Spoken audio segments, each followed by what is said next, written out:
ഉറക്കെ.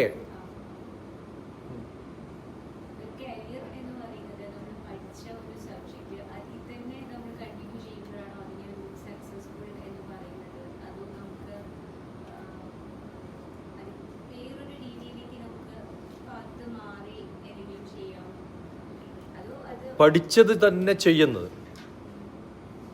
ഏറ്റവും മണ്ടന്മാരും മടിയന്മാരുമാണ്. നമ്മളൊന്ന് പഠിച്ചു അത് തന്നെ ചെയ്തു എന്ന് വിചാരിക്കാം. എന്ന് പറഞ്ഞാൽ എന്താ അർത്ഥം? അക്കാഡമിക്കിൽ കഴിഞ്ഞപ്പോഴും അയാൾക്ക് ഒരു മാറ്റവും ഇല്ലാന്നാണ്.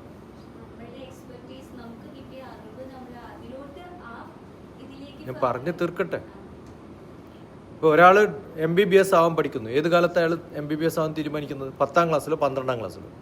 5 വർഷം കഴിഞ്ഞപ്പോഴും അയാൾക്ക് മനസ്സിൽ യാതൊരു മാറ്റവും ഇല്ല എന്ന് പറഞ്ഞാൽ മഹാപൊട്ടനാണെന്ന് അർത്ഥം. കാരണം 5 വർഷം കൊണ്ട് ലോകമാകെ മാറുന്നു. ഉണ്ടോ ഇല്ലയോ? ഏറ്റവും വലിയ ബിസിനസ്സുകാരനായിട്ട് ഉള്ള ആരെ നോക്കിയാലും അവരൊന്നും 10ാം ക്ലാസ്സിലോ 12ാം ക്ലാസ്സിലോ ബിസിനസ്സുകാരനെന്ന് വിചാരിച്ചവരാവില്ല. മനസ്സിലാവുണ്ടോ? 10ലും 12ലൊക്കെ പഠിക്കണമെന്ന് കലണ്ടർ വെക്കണമെന്നായിരുന്നു എൻ്റെ ആഗ്രഹം. കാരണം ആകെ പേപ്പറിൽ അഡ്വർടൈസ്മെന്റ് വെക്കുക, കലണ്ടർ വെക്കാൻ ആളാണെന്ന് വെച്ചു. 8ാം ക്ലാസ് കഴിയുമ്പോൾ കച്ചവടം തുടങ്ങിയ ആളാണ് ഞാൻ. മനസ്സിലാവുണ്ടോ? പിന്നെ flow like A river grow like A tree എന്ന് പറയുന്നത് എന്താ അർത്ഥം? ലോകം മാറുന്നതനുസരിച്ച് മാറണം. MBA എടുക്കണമെന്ന് ഒരു ആഗ്രഹമൊന്നും ഉണ്ടായിരുന്നില്ല. കാരണം അന്ന് MBA കോളേജ് ഇല്ല. ഞാൻ പഠിക്കുന്ന കാലത്ത് എവിടെ MBA കോളേജ് ഉള്ളത്? എവിടെയില്ല. ഞാൻ MBA പഠിച്ചതുകൊണ്ട് ബിസിനസ്സുകാരനാവണമെന്നുണ്ടോ? അങ്ങനെ പിന്നെ ഒരു കാര്യമല്ലേ പഠിക്കാൻ പറ്റുള്ളൂ. ഒരു കാര്യം പഠിച്ചു, കുറച്ച് ചെയ്തു, വേറെന്തെങ്കിലും വരും, അവിടത്തേക്ക് ചാടും. എല്ലാ പ്രഭാഷകന്മാരാവണം എന്ന് വിചാരിച്ചിട്ടാണോ? ഞാൻ ഇപ്പം പഠിച്ച് ഭഗവത്ഗീത ആയതുകൊണ്ടാണോ ഞാൻ ഭഗവത്ഗീത പഠിപ്പിക്കണത്? ഞാൻ പഠിച്ചത് മാത്സും ഫിസിക്സുമാണ്. ഏതിനാണോ മാർക്കറ്റ്, ഏതാണോ ഇന്ന് ലോകത്തിന് ആവശ്യം, ആരാണോ അതിന് താല്പര്യമായിട്ട് വരുന്നത്, അത് കൊടുക്കുന്നവരാവുമല്ലേ വേണ്ടത്? ഇല്ലേ? കേരളത്തിലെ ഏറ്റവും വലിയ വ്യവസായ സ്ഥാപനം നടത്തുന്ന, ലോകത്തിലെ ഏറ്റവും വലിയ വ്യവസായ സ്ഥാപനം നടത്തുന്ന കേരളത്തിൻ്റെ ആളാരാ? യൂസഫ് അലിയാണ്. അല്ലേ? അയാൾ പഠിച്ച പണിയാണോ ചെയ്യുന്നത്? ഒന്നും പഠിച്ചിട്ടില്ല പറഞ്ഞാൽ അയാൾ കൂലിപ്പണിക്ക് പോകണ്ടേ? അതല്ലോ അയാൾ ചെയ്തു. ഞാൻ വർക്ക് ചെയ്ത PNC Menon, one of the richest ആണ്. അയാൾ റിയൽ എസ്റ്റേറ്റ് ആണ്. അയാളുടെ ഒരു പണിയും ഇല്ലാണ്ട് 70 രൂപയും കൊണ്ടങ്ങാണ്ട് മസ്കറ്റിൽ ഇന്റീരിയർ ഡെക്കറേഷനിൽ ഹെൽപ്പറായിട്ട് പോയതാണ്. ഇപ്പം അയാൾ 13ാമത്തെ റിച്ചസ്റ്റ് മാനായിരിക്കും. അപ്പോൾ ഒന്നും ഇപ്പം ആന്ധ്രാപ്രദേശിൻ്റെ ചീഫ് മിനിസ്റ്ററായിട്ട് ഏറ്റവും സക്സസ്ഫുൾ ആയിരുന്ന ആൾ അയാൾ ഡോക്ടറാണ്.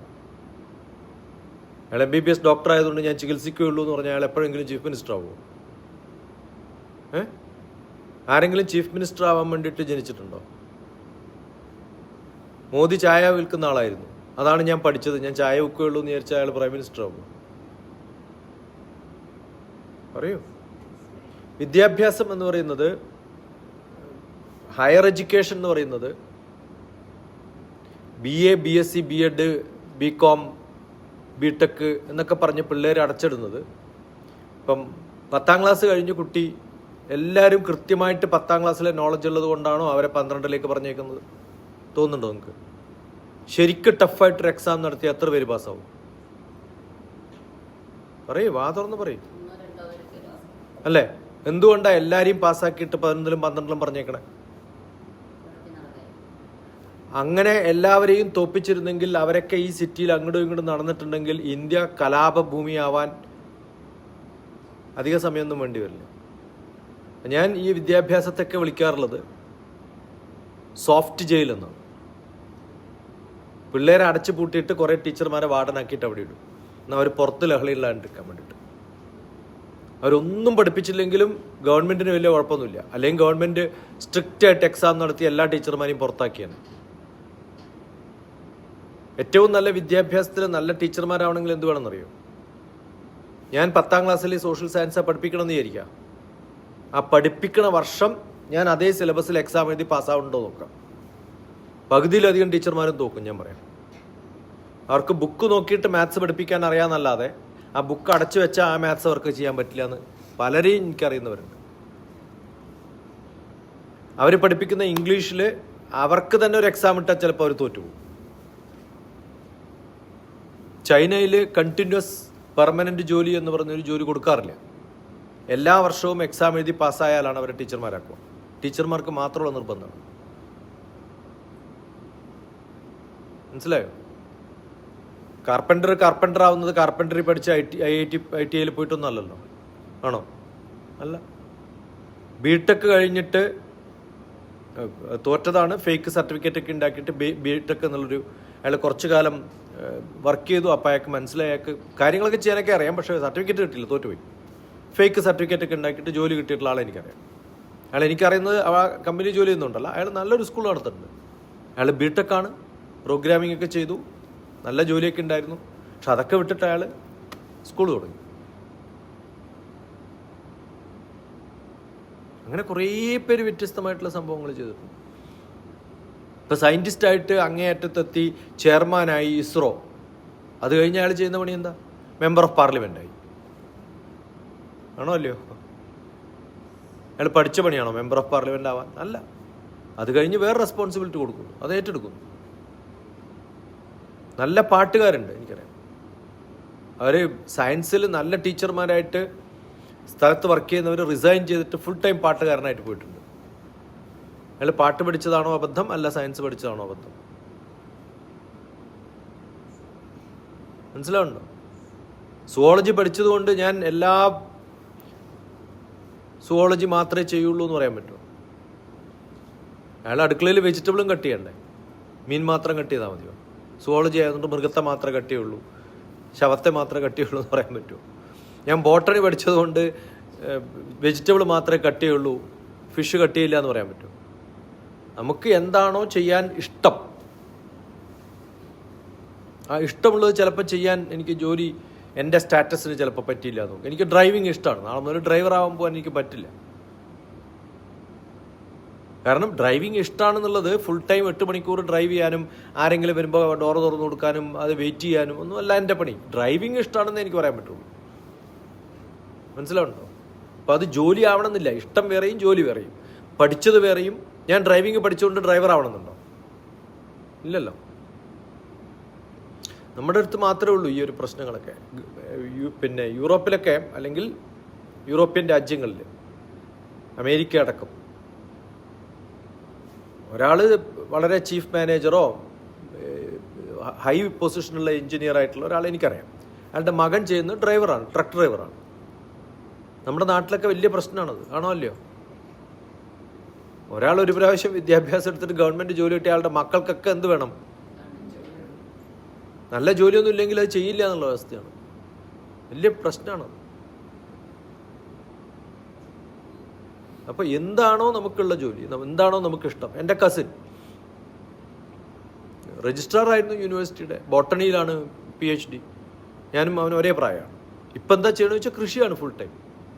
റിട്ടയറായി 56 വയസ്സ് റിട്ടയർ ആവുമല്ലോ. റിട്ടയർ ആയി കഴിഞ്ഞാൽ എന്ത് ചെയ്യും? രജിസ്ട്രാർ ആയിട്ടിരിക്കണം എന്ന് എനിക്ക് പറയാൻ പറ്റുമോ? പറ്റില്ല.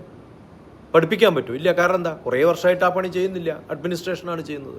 വൈസ് ചാൻസലർ എന്ന് പറയുന്നത് ആരാ? അക്കാഡമീഷ്യനാണ്. അയാൾ പഠിപ്പിക്കാറുണ്ടോ? അയാൾ എന്തിനാണ് പഠിച്ചത്? അയാൾ പഠിച്ചതാവുന്നു അല്ലല്ലോ. അയാൾ കുറേ ആൾക്കാരെ മേയ്ക്കാനാണോ പഠിച്ചത്? അല്ല. അയാൾ പൊളിറ്റിക്സ് ആണോ പഠിച്ചത്? അല്ല. അയാൾ പഠിച്ചത് PhD ഒക്കെ എടുത്തിട്ട് വലിയ പൊസിഷനിൽ സയൻറ്റിസ്റ്റായിട്ട് വർക്ക് ചെയ്യുന്നവരൊക്കെ വൈസ് ചാൻസലർ ആയി കഴിഞ്ഞാൽ എന്ത് ചെയ്യും? എൻ്റെ അടുത്ത പൊളിറ്റിക്കലി ഇൻഫ്ലുവൻസ് ഉള്ള ആൾക്കാർ എത്ര പ്രാവശ്യം പറഞ്ഞിട്ടുണ്ട് തന്നെ ഏതെങ്കിലും യൂണിവേഴ്സിറ്റിയുടെ വൈസ് ചാൻസലർ ആക്കാമെന്ന്. അവർ പവർഫുൾ ആയിരിക്കുന്ന കാലത്ത് എന്നോട് പിന്നാലാണെന്നിട്ട് ഞാൻ പറഞ്ഞത് എൻ്റെ പണിയല്ല, എനിക്ക് ഇഷ്ടമല്ല, അതുകൊണ്ടാണ് ഞാൻ വിട്ടു വന്നത്. അതിൻ്റെ ടേസ്റ്റ് അറിയാൻ വേണ്ടിയിട്ട് പ്രൈം മിനിസ്റ്റർ ഓഫീസിലൊക്കെ പോയി അഡ്മിനിസ്ട്രേഷനൊക്കെ ചെയ്തു, യൂണിവേഴ്സിറ്റിയിൽ പോയി അതൊക്കെ ചെയ്തു. അതൊക്കെ കഴിഞ്ഞപ്പോഴും എനിക്ക് തോന്നി 2 കുട്ടികൾ എൻ്റെ മുമ്പിൽ പഠിക്കാൻ തയ്യാറുണ്ടെങ്കിൽ അവരെ പഠിപ്പിക്കലാണ് എൻ്റെ ജീവിതത്തിൻ്റെ ഏറ്റവും വലിയ. ഈ ഫയലുകളുടെ ഇടയിൽ അത് നോക്കിയിട്ട് ഒപ്പം നടന്നതിൽ യാതൊരു താല്പര്യമില്ലാത്തതാണ്. അതുകൊണ്ട് അത് വേണ്ടാന്ന് പറഞ്ഞു. കാശുണ്ടാക്കാൻ പറ്റുന്ന ഇഷ്ടംപോലെ പണികളുണ്ട്. അതല്ല എൻ്റെ ലക്ഷ്യം. എന്താണോ നിങ്ങൾക്ക് ഇഷ്ടം, നിങ്ങൾക്ക് പഠിക്കാനും പഠിപ്പിക്കാനാണോ ഇഷ്ടം? 3 തരത്തിലാണ് ജോലികൾ. ലോകത്തിലെ എല്ലാ ജോലികളും 3 തരത്തിലാണ്. ഒന്ന് പഠിക്കുക, പഠിപ്പിക്കുക, ഉത്തർപ്രദേശ് യൂസ് ചെയ്യുന്ന ഭാഗം മാത്രം. മറ്റൊന്ന് അഡ്മിനിസ്ട്രേഷൻ, ഓക്കെ, അവിടെ പവർ ഉണ്ട്, പൊസിഷൻ ഉണ്ട്, കുറേ ആൾക്കാരെ മേച്ച് നടക്കാൻ പറ്റും. എനിക്ക് പറ്റുകയില്ല. പറ്റാത്തതുകൊണ്ടല്ല, പക്ഷെ എന്താ വെച്ചാൽ ഞാൻ വളരെ സ്ട്രിക്റ്റ് ആയി. മനസ്സിലായോ? അപ്പം അങ്ങനെയുള്ളവർക്ക് വലിയ ബുദ്ധിമുട്ടാണ്. കാരണം കുറേ വിരോധികളുണ്ടാവും. ആണോ അല്ലയോ? എല്ലാ കാര്യവും പെർഫെക്റ്റ് ആവണം എന്നൊക്കെ വിചാരിച്ച് തുടങ്ങി കഴിഞ്ഞാൽ എന്ത് നടക്കും? നമ്മൾ കുറേ പേരെ വിരോധികളാണ്. ഇപ്പം ഞാൻ ഈ പറഞ്ഞതുപോലെ വഴക്ക് പറയില്ലേ? അങ്ങനെ പറഞ്ഞാൽ ആരെങ്കിലും ജോലിക്കാരൻ നിൽക്കുമോ? ഇല്ല. വലിയ ബുദ്ധിമുട്ടാണ്. എനിക്ക് നന്നായിട്ട് അറിയാം. മനസ്സിലാവുണ്ടോ? അപ്പോൾ മൂന്നാമത്തേത് എന്താണ്? ഒന്ന് പവർ പൊസിഷൻ, ഒന്ന് വിദ്യാഭ്യാസം, മൂന്നാമത്തെ എന്താ? ധനമുണ്ടാക്കുന്ന പണി. അല്ലേ? എങ്ങനെയും കാശുണ്ടാക്കും. അപ്പോൾ ഈ 3 കാര്യങ്ങളും ചേർന്ന് നിൽക്കുന്ന ഒരു ആക്ടിവിറ്റി നിങ്ങൾക്ക് കണ്ടുപിടിക്കാൻ പറ്റുകയാണെങ്കിൽ, ഇത് ബാലൻസ് ചെയ്ത് കൊണ്ടുപിടിക്കാൻ പറ്റുകയാണെങ്കിൽ, യെസ്, സംവേർ ഇറ്റ് ക്യാപ്ചേഴ്സ്. അത് പഠിച്ചത് അതായതുകൊണ്ട് പഠിപ്പിക്കണം. അങ്ങനെ ഇല്ല. നമുക്ക് പല കാര്യങ്ങളും ഇപ്പോൾ വിദ്യാഭ്യാസം, ഒരു ഓർഗനൈസേഷൻ, ഒരു എഡ്യൂക്കേഷണൽ ഇൻസ്റ്റിറ്റ്യൂഷൻ നടത്താനുള്ള ഒരു കോഴ്സ് എന്ന് പറയുന്നത് അക്കാഡമിക് അഡ്മിനിസ്ട്രേഷനിൽ MBA ഉണ്ടോ? ഏറ്റവും നന്നായിട്ട് നമ്മൾ അഡ്മിനിസ്ട്രേറ്റ് ചെയ്യേണ്ടത് കോളേജും സ്കൂൾസും ഒക്കെ ആണല്ലോ. അങ്ങനെയാണെങ്കിൽ എന്ത് വേണം? അല്ലേ? സ്കൂൾ എങ്ങനെ നടത്തണം എന്നുള്ളതിൽ ഒരു കോളേജിൽ കോഴ്സ് ആരെങ്കിലും നടത്താറുണ്ടോ? എത്രയോ ആൾക്കാർ നന്നായിട്ട് സ്കൂൾസും കോളേജസും ഒക്കെ നടത്തണം. അപ്പോൾ എന്താണ് എനിക്കിഷ്ടം, എന്താണ് താല്പര്യം എന്ന് കണ്ടുപിടിക്കുക, അത് തുടങ്ങുക. ചിലപ്പോൾ അതിന് നമുക്ക് ലൈസൻസ് വേണമെങ്കിൽ, ചിലപ്പോൾ ആ ക്വാളിഫിക്കേഷൻ ഇല്ലെങ്കിൽ ചിലപ്പോൾ എനിക്കത് ചെയ്യാൻ പറ്റില്ല. അത് സാരില്ല, വേറെ എന്തെങ്കിലും ചെയ്യാം. അത്ര നല്ല പരിപാടിയൊന്നും അല്ല പലതും. പക്ഷെ ആകെ ഒരു ജീവിതമേ ഉള്ളൂ. നമുക്ക് എന്താ ചെയ്യണം തോന്നുക അത് ചെയ്യാം. എല്ലായ്പ്പോഴും ഒരാളുടെ കീഴിൽ അവർ പറയുന്നത് കേട്ട് നിൽക്കണോ, അല്ല എനിക്ക് എൻ്റെ കാര്യങ്ങൾ ഇഷ്ടം പോലെ എനിക്ക് ചെയ്യണമെന്ന് തീരുമാനിക്കാം. എല്ലാ സയൻറ്റിസ്റ്റുകളും ഹാപ്പിയാണോ? എല്ലാ പോലീസുകാരും ഹാപ്പിയാണോ? എല്ലാ മിലിറ്ററിക്കാരും ഹാപ്പിയാണോ? എല്ലാ പൊളിറ്റീഷ്യൻസും ഹാപ്പിയാണോ? അല്ല. ഏത് ജോലി ചെയ്യുമ്പോഴും എന്തുണ്ടാവും? ഹാപ്പിനെസ്സും അൺഹാപ്പിനെസ്സും ഒക്കെ ഉണ്ടാവും. എല്ലാവരെയും എല്ലായ്പ്പോഴും സന്തോഷിപ്പിക്കുന്ന ഒരു പണിയുമില്ല. പോലീസുകാരനാവാൻ 10ാം ക്ലാസ് മുതൽ പഠിക്കുന്നൊന്നുമില്ല. ഉണ്ടോ? അയാൾ പഠിച്ചത് ചിലപ്പോൾ ബിടെക് ആവും. ബാങ്ക് ജോലിക്ക് പോകുന്ന 80% ആൾക്കാരും ബിടെക്കുകാരാണ്. അവർ പഠിച്ചതാണോ അവർ ചെയ്യുന്നത്? ആണോ? അപ്പോൾ ഒരർത്ഥമില്ല. പഠിച്ചതേ ചെയ്യുള്ളൂ. ഞാൻ പഠിച്ചതാണോ? ഞാൻ ഫ്ലൂയിഡ് മെക്കാനിക്സിലാണ് PhD ചെയ്തത്. ഞാൻ ചെയ്ത ജോലിയിൽ ഫ്ലൂയിഡ് മെക്കാനിക്സ് പറ്റി ഫ്ലൂയിഡ് പോലും ഇല്ല. ഇമേജ് പ്രോസസ്സിങ്ങിൽ എവിടെയാണ് ഫ്ലൂയിഡ് ഉള്ളത്? നമ്മൾ ഒരു കാര്യം പഠിക്കുന്നത് ആദ്യം അറിയേണ്ടത്, ഞാൻ ഒരു റോഡിലൂടെ വണ്ടി ഓടിക്കുന്നു. ആ റോഡിൽ മാത്രം വണ്ടി ഓടിക്കാനാണോ വണ്ടി ഓടിക്കാൻ പഠിക്കണേ? ഒരു വിഷയം പഠിക്കുന്നത് ഏതെങ്കിലും ഒരു വിഷയം പഠിപ്പിച്ചാലല്ലേ പഠിക്കുന്നത് എങ്ങനെയാണെന്ന് പഠിപ്പിക്കാൻ പറ്റുള്ളൂ. അപ്പോൾ അതിൽ കൂടെ ഞാൻ മുന്നോട്ട് പോകുമ്പോൾ പഠിക്കാനുള്ളൊരു മെത്തേഡ് പഠിക്കും. എന്തിനാ PhD ചെയ്യുന്നത്? ആ വിഷയത്തിൽ പിന്നെയും PhD ചെയ്യാൻ പറ്റില്ലല്ലോ. പറ്റുമോ? ഒരു പ്രാവശ്യം നമ്മളത് ചെയ്താൽ അതുമായിട്ട് ബന്ധപ്പെട്ടുള്ള വിഷയങ്ങളിലൊക്കെ ചെയ്യാം. അങ്ങനെ ചെയ്യുന്നതിനേക്കാളും നല്ലത് എന്ത് ചെയ്യണം? ഈ കണ്ടുപിടിക്കാനുള്ള അറിവ്, ഒരു പ്രോബ്ലത്തെ എങ്ങനെ സോൾവ് ചെയ്യണം എന്നുള്ളതിൻ്റെ അറിവ്, ആ അറിവ് നേടുന്ന ഒരു വ്യക്തിക്ക് ഏത് പ്രോബ്ലവും സോൾവ് ചെയ്യാൻ പറ്റുന്ന ഒരു ബുദ്ധി ഉണ്ടാക്കാൻ വേണ്ടിയിട്ടാണ് അത് ചെയ്യുന്നത്. മനസ്സിലായേ? ഞാൻ വളയത്തിലൂടെ ചാടുന്നത് എന്തിനാ? വളയില്ലെങ്കിലും ചാടാൻ അറിയാനാണ്. വളയുണ്ടായാലേ ചാടുള്ളൂ എന്ന് പറയാൻ പറ്റും. മനസ്സിലായോ? ആ വളയെ ഇങ്ങനെ പൊക്കി പൊക്കി പൊക്കി ചാടിപ്പിക്കുമല്ലോ, ഇല്ലേ? ആ വളയം കാണിച്ചാലേ എനിക്ക് ഈ ഹൈറ്റിൽ പറ്റുള്ളൂ, അല്ലെങ്കിൽ ഞാൻ താഴത്ത് നടക്കുള്ളൂ എന്ന് പറയാൻ പറ്റും. ഇല്ല, അയാൾക്ക് ചാടാൻ പറഞ്ഞ് ഈ ഹൈറ്റിൽ ചാടണം, വളയുണ്ടെന്നുള്ള ധാരണയിൽ ചാടണം. അപ്പം നമ്മുടെ വിദ്യാഭ്യാസം എന്ന് പറയുന്നത് ആ വിഷയത്തിൽ മുന്നോട്ട് പഠിക്കാനല്ല, എന്തും പഠിക്കാൻ പറ്റുന്ന ഒരു നോളജ് നമുക്ക് ഉണ്ടാക്കാൻ വേണ്ടിയിട്ടാണ്. എന്തും അറിയാനും അറിയിക്കാനും കേൾക്കാനും പറയാനും ഒക്കെയുള്ള കഴിവ് നമുക്കുണ്ടാവും. അങ്ങനെ നിങ്ങൾക്ക് ഒരു സിസ്റ്റമാറ്റിക് ആയിട്ടിരിക്കാൻ അറിയില്ല. Just move. എങ്ങനെയാണോ അലങ്കോലമാക്കുക, ഈ ക്രമം എന്ന് പറഞ്ഞാൽ എന്താണ്? ഇപ്പൊ ഒരു ക്രമം ഉണ്ടെന്ന് പറയാം, അല്ലെ? ആ 2 പേര് ക്രമമില്ലാത്തവരാണ്. കാരണം അവരെനിക്ക് കൺട്രോൾ ചെയ്യാൻ പറ്റില്ല. അവരുടെ സ്കൂളാണല്ലോ, അവരാ തീരുമാനിക്കുക. ആ ക്രമം എന്ന് പറയുന്നത്, അല്ലേ, ഒരാൾ അവിടെ ഇരിക്കുക, ഒരാൾ ഇവിടെ ഇരിക്കുക, ഒരാൾ അവിടെ ഇരിക്കുക. അത് ക്രമം ഉണ്ടോ? ക്രമം ഇല്ലാത്തതിന് എന്താ പറയുക? അക്രമം. അത് മനസ്സിലൊരു അക്രമ സ്വഭാവമാണ്. അത് കൃത്യമായിട്ട് അങ്ങോട്ട് ഇരിക്കുക. എന്താ കുഴപ്പം? എന്താ അയാൾ അൺടച്ചബിൾ ആണ്, കുറച്ച് മാറിയിട്ടേ ഇരിക്കാൻ പറ്റില്ല. ഇല്ല.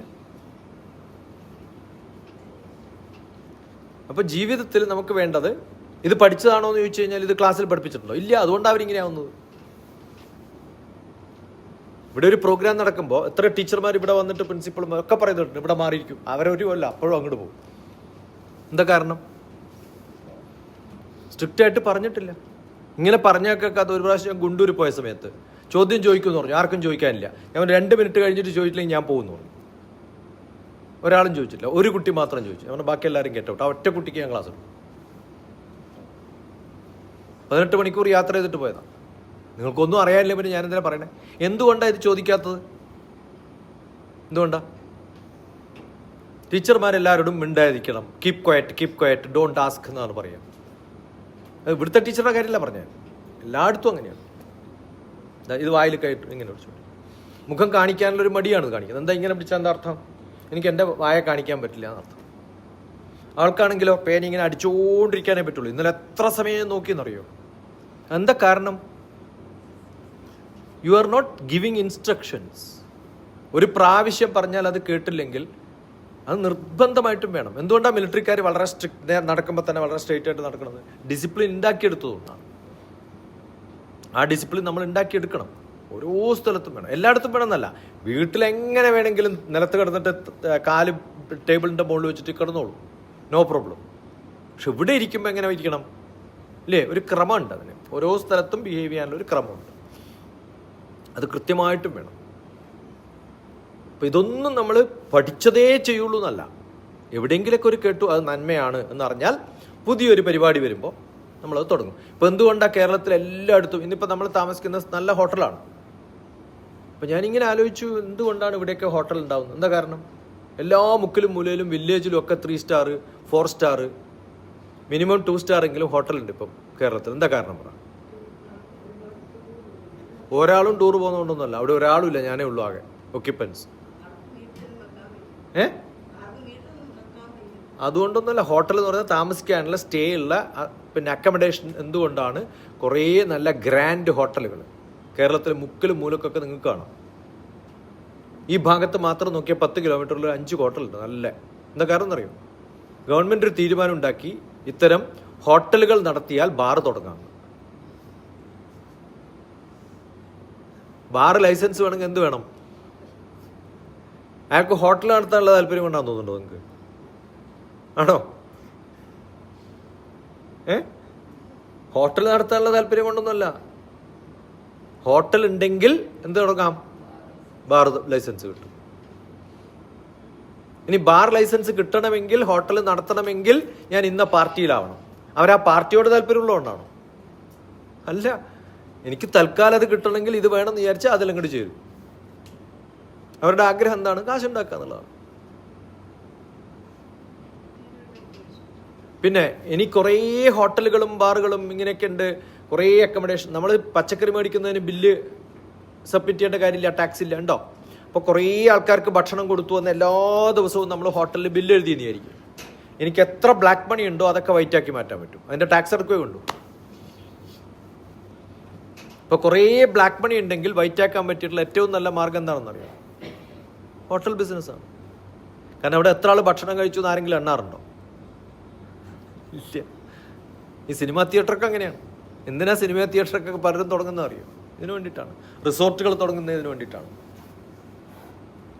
ഇതൊന്നും നമ്മൾ ക്ലാസ്സുകളിൽ പഠിപ്പിക്കുന്നതല്ലല്ലോ, ആണോ? എന്നിട്ടും എല്ലാവരും ചെയ്ത് സക്സസ്ഫുൾ ആയിട്ട് കാശുണ്ടാക്കണില്ലേ? അപ്പോൾ കാശുണ്ടാക്കണം. പിന്നെന്ത് വേണം? കാശ് നല്ലപോലെ ഉണ്ടാക്കണം. കാരണം കാശുണ്ടാക്കുന്നവരാണ് ലോകം നയിക്കുന്നത്. റൈറ്റ്? നമ്പർ 2, പവറും പൊസിഷനൊക്കെ വേണം. എങ്കിലേ ആൾക്കാർ വരില്ല. ഇപ്പം ഞാൻ വരുന്നതിന് പകരം ഇവിടെ മമ്മൂക്കോയ വരുന്നത് ഈ ഹോള് ഫുൾ ആളുണ്ടാവും, ഉണ്ടാവില്ലേ? അത് ഫേമസ് ആണ്. അതുകൊണ്ടാണ്. എങ്ങനെ ഫേമസ് ആക്കുക? മാർക്കറ്റ് ചെയ്യണം. എങ്ങനെ മാർക്കറ്റ് ചെയ്യുക? അതറിയണം. ഏത് ബിസിനസ് നടത്തുമ്പോഴും ആദ്യം അറിയേണ്ടത് എന്താണ്? മാർക്കറ്റിംഗ് ആണ്. അപ്പം നിങ്ങൾക്ക് പുതിയൊരു വ്യവസായം തുടങ്ങണം, പുതിയൊരു സംരംഭം തുടങ്ങണമെങ്കിൽ അത് മാർക്കറ്റ് ചെയ്യണം. ആരുടെയെങ്കിലും കീഴിൽ വർക്ക് ചെയ്യുന്ന സമയത്ത് മാർക്കറ്റ് ചെയ്യേണ്ട കാര്യമൊന്നുമില്ല. ഒരു കഴിവില്ലെങ്കിലും ആരുടെയെങ്കിലും കീഴിൽ അവർ തരുന്ന ശമ്പളം മേടിച്ച് ജീവിക്കാം, അല്ലേ? അതുപോലെയാണ്.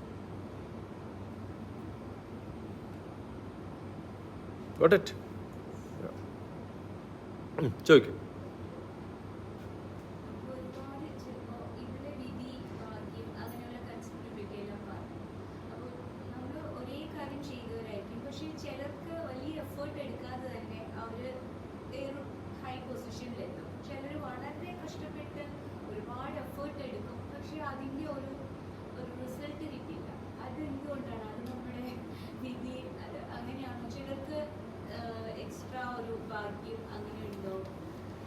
മൂന്ന് കാര്യങ്ങളാണ് performance. Performance P = 1 attitude, 2 skill, 3 opportunity.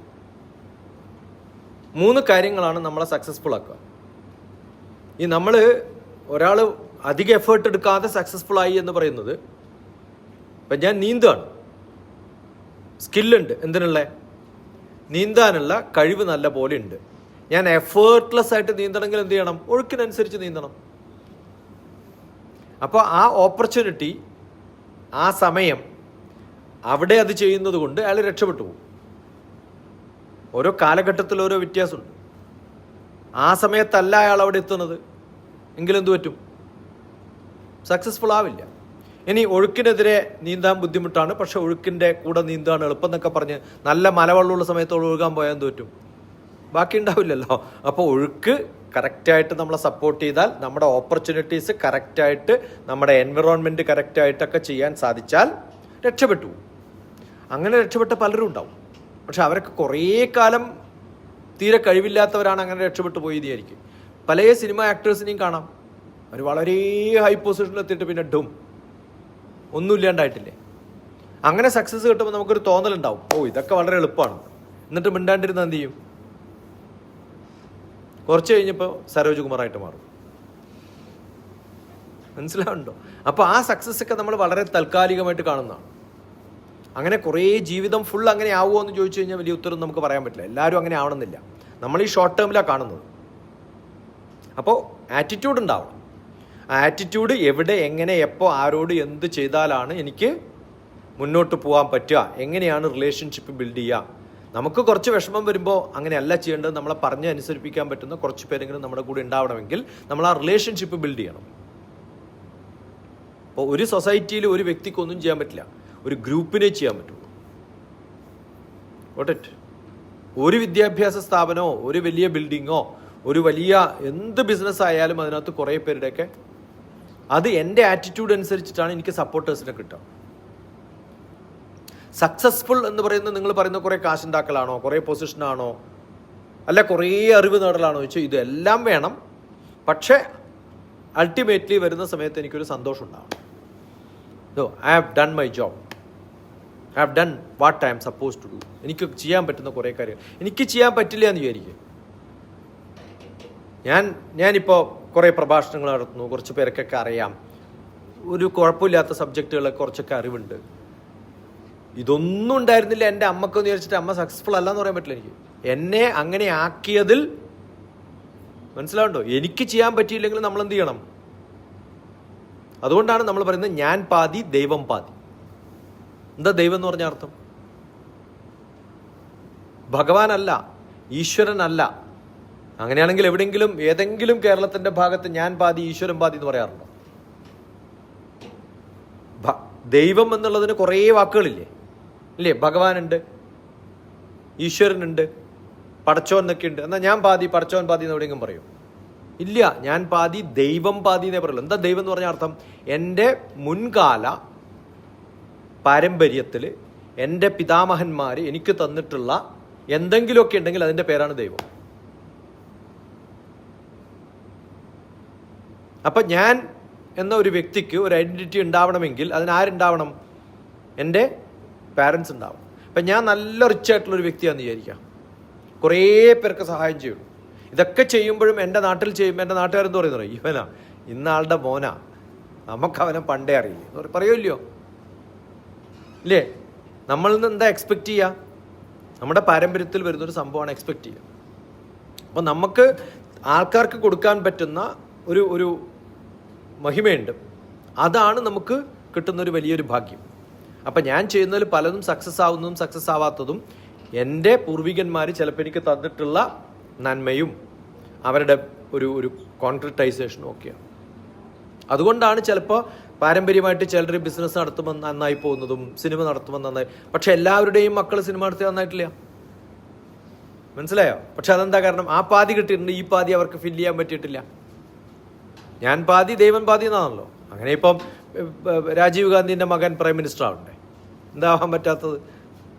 ആ പാതി കിട്ടിയിട്ടുണ്ട്, പക്ഷെ മറ്റേ പാതി ഫില്ല് ചെയ്യാൻ പറ്റിയിട്ടില്ല. ഓട്ടിറ്റ് അങ്ങനെ ഒരാൾക്ക് ഫില്ല് ചെയ്യാൻ പറ്റാത്തപ്പോൾ വേറെ ആരെങ്കിലും വന്ന് അവിടെ കയറും. അപ്പോൾ ഇതിൻ്റെ ചാൻസ് പോയി. ആ സമയത്തൊക്കെ ചെയ്യാൻ പറ്റിയെന്ന് വിചാരിക്കും. മനസ്സിലായോ? ഇന്ദിരാഗാന്ധി പോയപ്പോൾ വന്നതുകൊണ്ടാണ് രാജീവ് ഗാന്ധിക്ക് അങ്ങനെ ആവാൻ പറ്റിയത്. അല്ലെങ്കിൽ പിന്നെ ജമ്മത്ത് പറ്റില്ല. ആ ഒരു ഗ്യാപ്പ് അവിടെ വരണം. അത് ഓപ്പർച്യൂണിറ്റിയാണ്. അപ്പോൾ ഓപ്പർച്യൂണിറ്റി വേണം, സ്കില്ല് വേണം, ആറ്റിറ്റ്യൂഡ് എന്ന് പറയുന്നത് നമ്മുടെ പാരമ്പര്യമായിട്ട് കിട്ടുന്ന കുറേ സ്വഭാവങ്ങളാണ്. അതിന് ധൈര്യം വേണം.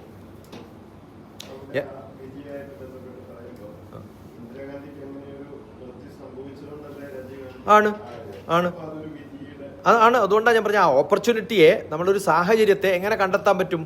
ഒരു വിധിയായിട്ട് കണ്ടെത്താൻ പറ്റും.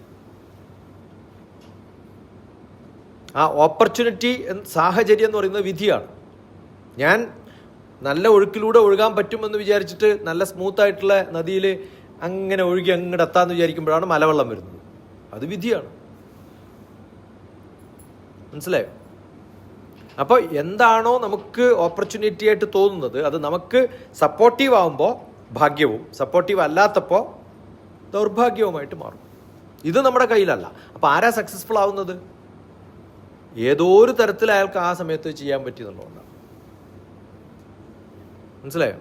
അബ്ദുൽ കലാം പ്രസിഡന്റ് ആയത് അയാളുടെ വലിയ കഴിവുകൊണ്ടാണെന്ന് തോന്നുന്നുണ്ട്. അബ്ദുൽ കലാമിനെ ആരാ പ്രസിഡന്റ് ആക്കിയത്? അബ്ദുൽ കലാമിനെ പോലെ സയന്റിസ്റ്റായിട്ട്, അതിനേക്കാളും വലിയ സയന്റിസ്റ്റായിട്ട് ഇഷ്ടംപോലെ ആൾക്കാരുണ്ടായിട്ടുണ്ട്. മനസ്സിലായോ? ഒരു ഡിസ്കഷൻ വന്ന സമയത്ത് ചന്ദ്രബാബു നായിഡു വളരെ പവർഫുള്ളായിട്ട് പിന്നെ യൂണിയൻ ഗവൺമെന്റിന്റെ പൊളിറ്റിക്സിൽ ഏറ്റവും കൂടുതൽ ഡിസിഷൻ എടുക്കാൻ കഴിവുള്ള ഒരാളായിരുന്നു ആര്? ചന്ദ്രബാബു നായിഡു ഒരു കാലത്ത്. അയാൾ തന്നെ അടുത്ത ഇലക്ഷന് പോയി. ആ പവർഫുൾ ആയിരിക്കുന്ന സമയത്ത് ചന്ദ്രബാബു നായിഡു ആണ് ആരുടെ പേര് പറഞ്ഞത്? അബ്ദുൽ കലാമിൻ്റെ. മനസ്സിലാവുന്നുണ്ടോ? അപ്പോൾ ആ ഒരു സമയത്ത് പറഞ്ഞു അങ്ങനെ വലിയ കഴിവുള്ള ആളാണ്, എല്ലാവരും നമ്മളൊക്കെ ഗ്രേറ്റ് ആണെന്ന് പറയുന്ന ഒരാളാണെങ്കിൽ സെക്കൻഡ് ടൈം കൊടുക്കണ്ടേ? അയാൾ കൊടുത്തില്ല. അപ്പോൾ ആ ഒരു സമയത്ത് അദ്ദേഹത്തെ സപ്പോർട്ട് ചെയ്യാൻ ഒരാളുണ്ടായിരുന്നു. ആ സപ്പോർട്ട് ചെയ്ത ഒരാൾ പോയപ്പോൾ അടുത്ത ആൾ വന്നപ്പോൾ അതിൻ്റെ ഓപ്പോസിഷൻ ആയപ്പോൾ അയാളെ സപ്പോർട്ട് ചെയ്യാണ്ടായി. ഇതെപ്പോഴും അങ്ങനെയാണ്. ഇതൊക്കെ ഒരു ഒരു ചില അബദ്ധത്തിൽ നമ്മൾ കാല് തട്ടി വീണ് പോയി കഴിഞ്ഞാൽ കുറേ ദൂരം പോകേണ്ട നമ്മൾ എവിടെ എത്താണ്ടായി പോകും. കുറേ പേര് അങ്ങനെ കാണാം. പറ്റില്ലേ? ഒരു പ്രാവശ്യം വീണ് പോയാൽ തീർന്നു കഥ. അത് നമ്മുടെ സ്കില്ലില്ലാണ്ടല്ല, കഴിവില്ലാത്തതുകൊണ്ടൊന്നുമല്ല. നല്ല ഡ്രൈവറാണ്, അസലായിട്ട് ഡ്രൈവ് ചെയ്യാൻ അറിയാം. ഒരു ആക്സിഡന്റ് കഴിയുമ്പോൾ അത് തീരുമാനിക്കുക, ഇനി ഞാൻ ഓടിക്കില്ല. അയാളുടെ കഴിവ് നഷ്ടപ്പെട്ടു ഇല്ല. എന്താ നഷ്ടപ്പെട്ടത്? ആറ്റിറ്റ്യൂഡ് നഷ്ടപ്പെട്ടു. അപ്പോൾ ആറ്റിറ്റ്യൂഡ് നഷ്ടപ്പെട്ടാലും പറ്റില്ല, സ്കില്ല് നഷ്ടപ്പെട്ടാലും പറ്റില്ല, ഓപ്പർച്യൂണിറ്റി സപ്പോർട്ടീവ് ആയാലും. ഈ മൂന്നിൻ്റെയും ബാലൻസിങ് ആണ് നമുക്ക് എല്ലാ കാര്യങ്ങളും സക്സസ്ഫുൾ ആക്കാൻ പറ്റും. ഏതെങ്കിലും ഒരാൾ എനിക്ക് ജോലി, ഞാനിപ്പോൾ എത്രയോ കൊല്ലം 10-24 വർഷമായി ഈ പണി തുടങ്ങിയിട്ട്, എന്നിട്ടും 10 വർഷം സാറ്റർഡേയും സൺഡേയും മാത്രം. അതൊക്കെ കഴിയുമ്പോൾ എനിക്ക് തോന്നി ഇതാണ് എനിക്ക്, കാരണം എനിക്ക് 100% ഫില്ല് ചെയ്യാൻ പറ്റും. ആ ഒരു സമയം 10 വർഷത്തിൻ്റെ എക്സ്പെരിമെൻറ്റേഷന് ശേഷമാണ് ഞാൻ തീരുമാനിച്ചത് എനിക്ക് ജോലി വിടാം, ഞാനിത് ചെയ്യാം. അപ്പോൾ പാരലലി ചെയ്യണം, പറ്റുന്ന കാര്യങ്ങളൊക്കെ പാരലലി ചെയ്യാം. ഇപ്പോൾ എന്തൊക്കെ പാരലലി നമുക്ക് ചെയ്യാൻ പറ്റുമോ അതൊക്കെ ചെയ്ത് കഴിഞ്ഞിട്ട് നമുക്കവിടെ എസ്റ്റാബ്ലിഷ് ചെയ്യാൻ പറ്റും. ഇനി റവന്യൂ ഉണ്ട് നല്ല പോലെ, ഒന്നും ആലോചിക്കേണ്ട കാര്യമില്ലല്ലോ. എത്രയോ റിച്ച് ആയിട്ടുള്ള ആളുടെ മക്കളുണ്ട്, നല്ലോണം പഠിച്ചിട്ടുണ്ട്, പക്ഷെ എനിക്കിപ്പോൾ സിനിമയാണ് ഇഷ്ടം. ഒരിക്കലും ചിലപ്പോൾ അതിനകത്ത് സക്സസ്ഫുൾ ആവണമെന്നില്ല, എന്നാലും എക്സ്പെരിമെൻ്റ് ചെയ്യാനുള്ള സമയമുണ്ട്. അങ്ങനെ ചിലപ്പോൾ അതിൽ ഒരു 1000 പേരിൽ ഒരാളാണ് ചിലപ്പോൾ രക്ഷപ്പെട്ടു പോകുക. എനിക്കറിയാം, ഡോക്ടറായിട്ടുള്ള ഒരാൾ, നമ്മളൊക്കെ യാത്ര ചെയ്യുമ്പോൾ പലരെയും കാണുമല്ലോ, വലിയ ആൽബം എടുത്തിട്ടൊക്കെ നടക്കുന്നുണ്ട്. എന്താ വെച്ചാൽ അയാളുടെ വലിയ ഡിഫറൻറ്റ് പൊസിഷനിൽ പോസിലൊക്കെ ഉള്ള ആൾക്കാരുടെ കുറേ പടങ്ങളെടുത്ത് അതിന് തന്നെ ലക്ഷക്കണക്കിന് രൂപ ചിലവാക്കും അവർ.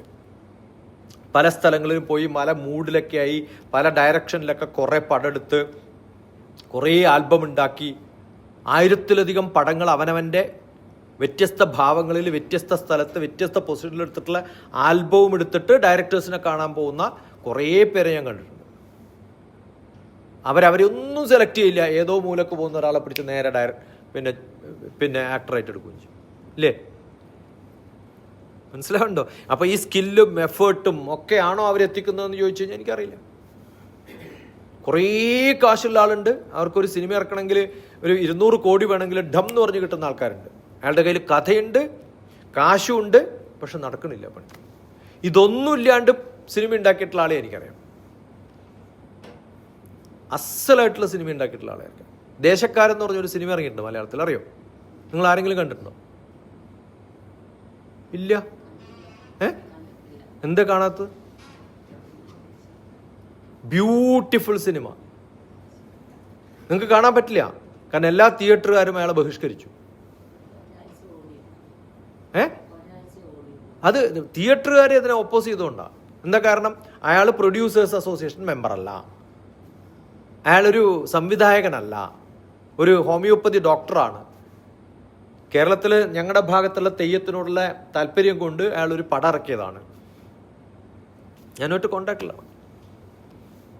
മാർക്കറ്റ് ചെയ്യാൻ അറിഞ്ഞില്ല. ഈ പറയുന്ന വലിയ ഹിന്ദുത്വവാദികളുണ്ടല്ലോ, ഒരാളും അയാളെ സഹായിച്ചിട്ടില്ല. നമ്മുടെ ആചാരങ്ങളും അനുഷ്ഠാനവും, ഗുരുവായൂർ പോകാൻ ഇഷ്ടം പോലെ ആളുണ്ടാവും, പക്ഷെ ആ കാശിൻ്റെ പകുതി മുടക്കിയ ഒരു സിനിമ കാണാൻ ഒരാളും പോവില്ല. നിങ്ങൾ നടത്ത്, ഇവിടെ പ്രദർശിപ്പിക്കുക, നിങ്ങൾക്ക് 4 പേരെ കിട്ടില്ല. ഈ പറയുന്ന നമ്മുടെ പാരമ്പര്യത്തെ ഇഷ്ടപ്പെട്ടു എന്ന് പറഞ്ഞിട്ട് പ്രഭാഷണം നടത്തുന്ന കുറേ ആൾക്കാരുണ്ടാവും, അവരൊന്നും ഇതിനെക്കുറിച്ച് സംസാരിക്കാറില്ല. ഉണ്ടോ? ഇല്ല.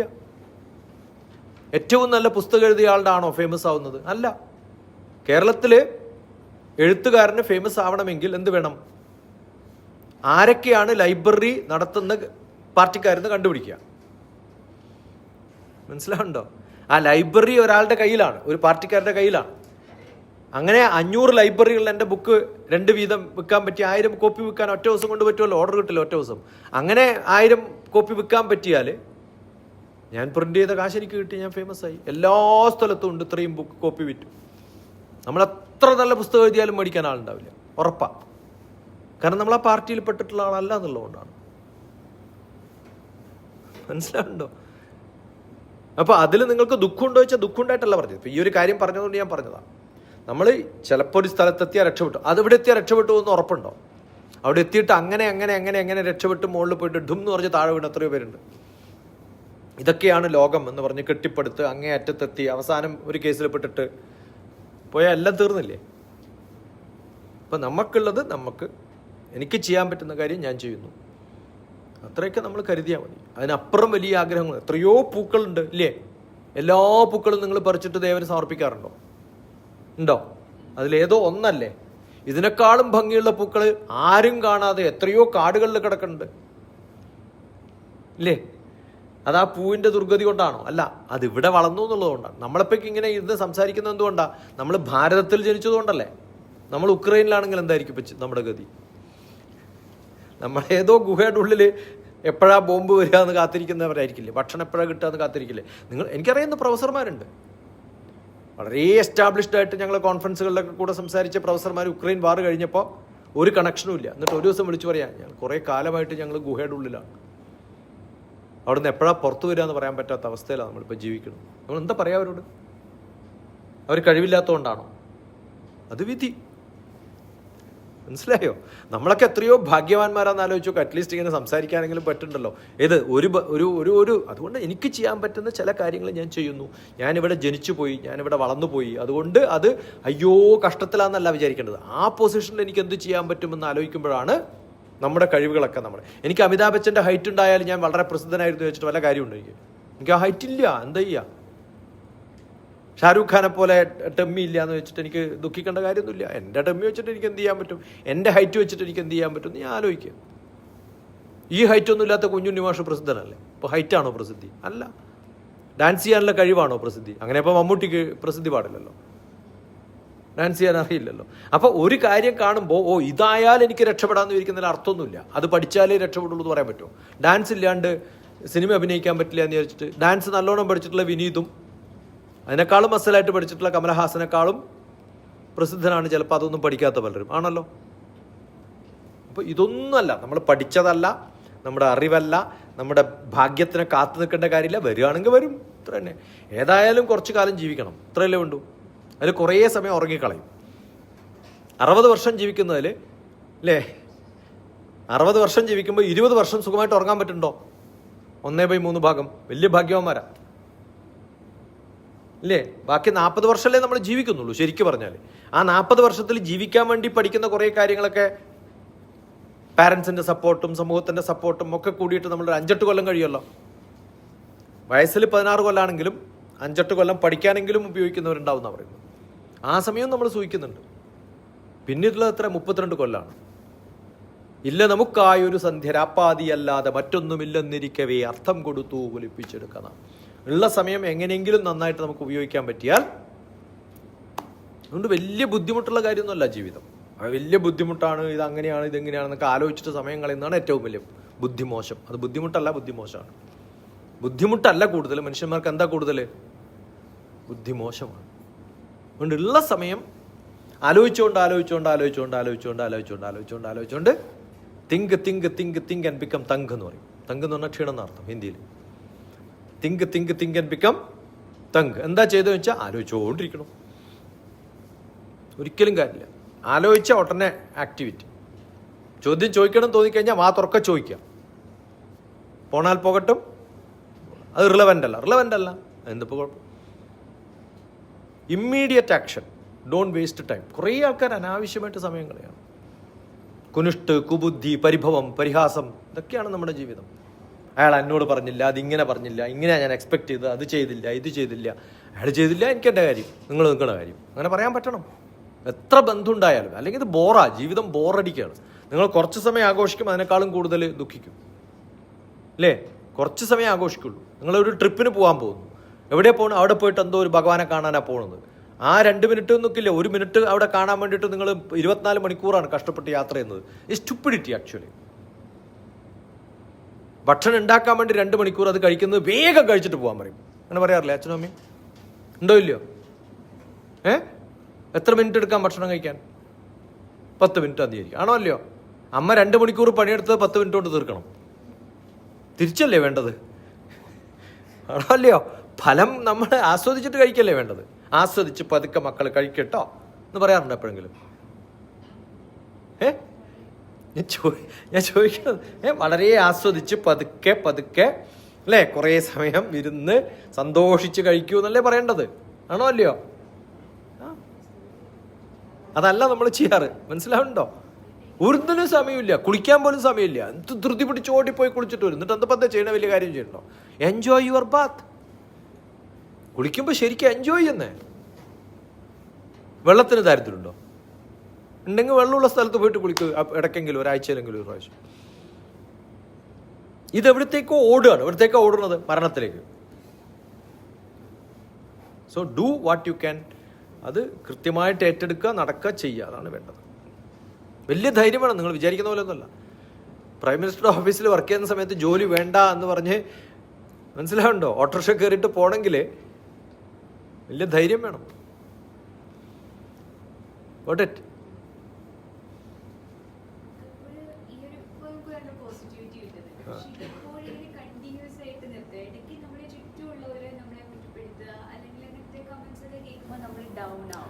ഈ ഒരു വാക്ക് ആദ്യം നിർത്തുക. എനിക്ക് ചുറ്റുമുള്ളവർ കുറ്റപ്പെടുത്തുന്നു. ആര് കുറ്റപ്പെടുത്തിയാലും നിങ്ങൾ സ്ട്രോങ് ആണെങ്കിൽ നിങ്ങൾക്ക് അവർക്ക് ജസ്റ്റിഫൈ ചെയ്യാൻ പറ്റും. ആണോ അല്ലയോ?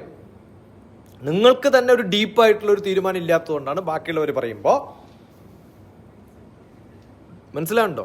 ഒരു കുട്ടി സിനിമക്ക് പോകാൻ ആരെടുത്ത് പോകണം ചോദിച്ചാലാണ് പെർമിഷൻ കിട്ടാന്ന് അവർക്കറിയാം. അമ്മയുടെ അടുത്ത് പോയിട്ട് കിട്ടുമെങ്കിൽ അവർ അച്ഛൻ്റെ അടുത്ത് ആദ്യം പോവില്ല. അമ്മയുടെ അടുത്ത് പോയിട്ട് അച്ഛൻ്റെ അടുത്ത് പറയും, അമ്മ സമ്മതിച്ചു ഞാൻ പോയിക്കോട്ടെ എന്ന് പറയും. അച്ഛനാണ് സമ്മതിക്കെങ്കിൽ അച്ഛൻ്റെ അടുത്ത് പോയിട്ട്, ഇത് ഈ ടാക്ടീസ് എല്ലാവർക്കും അറിയാം. ബാക്കിയുള്ളവർ കുറ്റപ്പെടുത്തുന്നു എന്ന് പറഞ്ഞിട്ട് രക്ഷ നേടുകയാണ്. നിങ്ങൾക്ക് ശരിക്കും താല്പര്യമില്ലാണോ? ശരിക്കും താല്പര്യമുണ്ടെങ്കിൽ ബാക്കിയുള്ളവർ എന്തു പറയുന്നു എന്നുള്ളതൊന്നും നമുക്ക് ബാധകമല്ല. എനിക്ക് അവരെ കൺവിൻസ് ചെയ്യിപ്പിക്കാൻ പറ്റുമെന്ന് തോന്നിയാൽ മതി. പറ്റുന്നത്രയൊക്കെ അവരെ ഹാപ്പി ആക്കാൻ വേണ്ടിയിട്ട് നമ്മൾ കുറച്ചൊക്കെ അഡ്ജസ്റ്റ്മെന്റ് ചെയ്യാം. പക്ഷെ ഞാൻ ചെയ്യാനുള്ളത് ഞാൻ എപ്പോഴും ചെയ്യും. മനസ്സിലാവുന്നുണ്ടോ? അപ്പോൾ അത് ഒരു രക്ഷ നേടലാണ്. ഒരു ഒളിച്ച് പോകുന്നൊരു സ്വഭാവമാണ്. അങ്ങനെ ഒരാളില്ല. നമുക്ക് തീരുമാനമുണ്ടെങ്കിൽ ഉറപ്പായിട്ടും ചെയ്യാൻ പറ്റും. അതില്ലാത്തത് കൊണ്ടാണ് നമ്മൾ അവരിങ്ങനെ പറയുന്നു, ഇവരിങ്ങനെ പറയുന്നു, അവരിങ്ങനെ പറയുന്നു. ഞാൻ ചോദിക്കുന്നത്, അവരിങ്ങനെ പറയുന്നു, ഇവരിങ്ങനെ പറയുന്നു നോക്കിയിട്ടാണോ നിങ്ങൾ ഡ്രസ്സ് ഇട്ടത്? ഈ ഡ്രസ്സ് സെലക്ട് ചെയ്യുമ്പം എല്ലാവരോടും ചോദിച്ചിട്ടാണോ ചെയ്തത്? അല്ലല്ലോ. എനിക്കിഷ്ടമുള്ളത് ഞാൻ തയ്ക്കുന്നു, ഇടുന്നു, അല്ലേ? നിങ്ങളുടെ കണ്ണടയുടെ ഫ്രെയിം സെലക്ട് ചെയ്യുന്ന സമയത്ത് എല്ലാവരോടും ചോദിക്കുമോ ഇത് ഭംഗിയുണ്ടോന്ന്? ചോദിക്കാറില്ലല്ലോ. ഇല്ല. നമുക്കിഷ്ടമുള്ളത് നമ്മൾ ചെയ്യുന്നു, നമ്മൾ ഇഷ്ടമുള്ള സമയത്ത്. നമുക്ക് ഉറപ്പില്ലാത്ത സാധനം വരുന്ന സമയത്ത് ആരെ കുറ്റം പറയും? Don't do that. നമുക്കൊരു കാര്യം ചെയ്യണമെന്ന് വിചാരിച്ചാൽ എല്ലാ കാര്യങ്ങളും ചെയ്യാൻ പറ്റുന്നല്ല പറയുന്നത്, ചെയ്യാൻ പറ്റുന്ന പല കാര്യങ്ങളും ആഗ്രഹമുണ്ടെങ്കിൽ അതിനുള്ള മാർഗം നമ്മൾ എന്ത് ചെയ്യണം? നമ്മൾ തന്നെ കണ്ടത്. ഒരാളെയും അതിന് കുറ്റം പറയേണ്ട കാര്യമില്ല. അവർക്ക് ഇൻഫ്ലുവൻസ് ഇല്ല എന്നല്ല ഞാൻ പറയുന്നത്. ഉണ്ട്, അവർ പറയായിരിക്കും, അവർ പറഞ്ഞോട്ടെ, പെണ്ണതാ കാര്യം. ഇപ്പം ഞാൻ അക്കാഡമിക് സ്റ്റാഫ് കോളേജ് ഡയറക്ടറായിട്ട് വരുന്ന സമയത്ത് ഏട്ടൻ അക്കാഡമിക്സിലാണ്, പ്രൊഫസറാണ്, ഇവിടെ കുറേ യൂണിവേഴ്സിറ്റിയുടെ ഡെവലപ്മെൻറ്റ് ഓഫീസറായിട്ട് വർക്ക് ചെയ്ത ആളാണ്. ആദ്യമായിട്ടും പറഞ്ഞത് മഹാമോശം യൂണിവേഴ്സിറ്റി അത്. ഇന്ത്യയിൽ 53 യൂണിവേഴ്സിറ്റികളിൽ 47ാമത്തെ റാങ്കാണ്. അതിന് താഴെയുള്ള 6 യൂണിവേഴ്സിറ്റിയേ ഉള്ളൂ ഇന്ത്യയിലാകെ. ആരെങ്കിലും പോകും അവിടെയൊക്കെ? നമ്മൾ മഹാമോശം യൂണിവേഴ്സിറ്റിയാണല്ലേ. നന്നാക്കാൻ പറ്റുമോ നോക്കട്ടെ ഞാൻ പോയിട്ട്. നല്ല സ്ഥലത്ത് പോയിട്ട് നമുക്കൊന്നും കോൺട്രിബ്യൂട്ട് ചെയ്യാൻ. ഈ നല്ല ക്ലീൻ ആയിട്ടുള്ള സ്ഥലത്ത് ഞാൻ തൂത്തു വരേണ്ട കാര്യമുണ്ടോ? ഉണ്ടോ? ഞാൻ എവിടെയാണ് ക്ലീൻ ആക്കേണ്ടത്? ക്ലീൻ അല്ലാത്ത സ്ഥലത്തല്ലേ ക്ലീൻ ആക്കേണ്ടത്, അല്ലേ? അപ്പം ഞാൻ അവിടെ പോവാം, നോക്കാം. 2 വർഷം കഴിഞ്ഞപ്പോൾ ഏട്ടൻ, 1.5 വർഷം കഴിഞ്ഞപ്പോൾ ഏട്ടൻ വന്നിട്ട്, ഓഹ് ഞാൻ കണ്ടതൊന്നും അല്ല പെട്ടത്, ആകെ മാറിയിരിക്കണ്ടല്ലോ. അപ്പോൾ നമുക്ക് ചെയ്യാൻ പറ്റും എന്ന് ഉറപ്പുണ്ടെങ്കിൽ, ഏട്ടെന്ന് പറയാൻ കാരണം എൻ്റെ ഗാർഡിയനാണ്, എന്നെ വളർത്തിയത് എൻ്റെ ചേട്ടനാണ്. അദ്ദേഹമാണ് ഞാൻ പറയുന്നത്, അച്ഛനെ തുല്യമാണ്. നമ്മൾ ചിലപ്പം യെസ് എന്ന് പറയേണ്ടി വരും. മനസ്സിലായി? നമുക്ക് പ്രൂവ് ചെയ്യാൻ പറ്റുമെങ്കിൽ, നമ്മൾ ചെയ്യുന്ന കറക്റ്റാണെന്ന് നമുക്ക് തോന്നുകയാണെങ്കിൽ ഗോ ഹെഡ്. ബാക്കിയുള്ളവരെ നമുക്ക് പറഞ്ഞ് അവർ മാറും, കുറച്ച് കഴിയുമ്പോൾ അവർ മനസ്സിലാക്കും. ഇത്രയൊക്കെ പറയാൻ പറ്റും.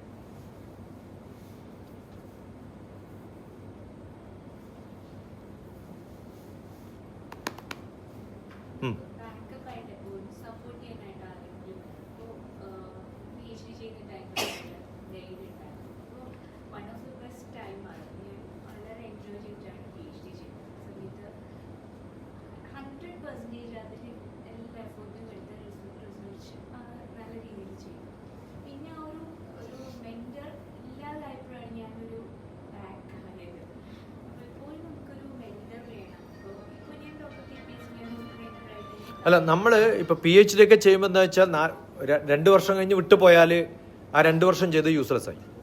അത് തീർത്താലേ എന്ത് കിട്ടുള്ളൂ? നമുക്കൊരു സർട്ടിഫിക്കറ്റ് കിട്ടുള്ളൂ. അതുകൊണ്ടാണ് പലരും കടിച്ചു തൂങ്ങി നിൽക്കുന്നത്. നമ്പർ 1. നമ്പർ 2, ഓരോ ദിവസവും നമ്മൾ ചെയ്യുന്ന കാര്യങ്ങൾ എന്തൊക്കെയോ പഠിക്കണം.